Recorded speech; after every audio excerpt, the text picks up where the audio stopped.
हे guys welcome to my mini vlog. Last time म गएको थिएँ पासाङलाम वर्ल्ड क्लाइम्बिङ सेन्टरमा।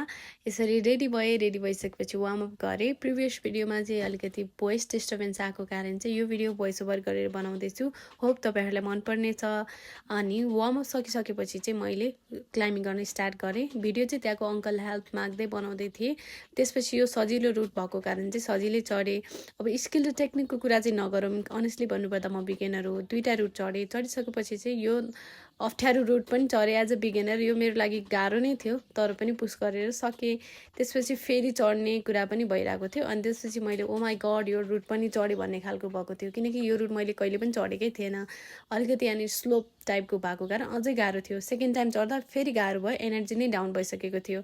अनि तपाईँहरूलाई पनि यदि क्लाइम्बिङको एक्सपिरियन्स गर्न मन छ भने यो धुम्बारामा रहेको रामदा होटेलको अपोजिट साइडमा चाहिँ छ, तपाईँहरू पनि आउन सक्नुहुन्छ। कतिजना चाहिँ डर लाग्छ भन्नुहुन्छ, आफैमा विश्वास, प्रोसेस र सिस्टममा विश्वास गर्नुभयो भने डर कम हुँदै जान्छ।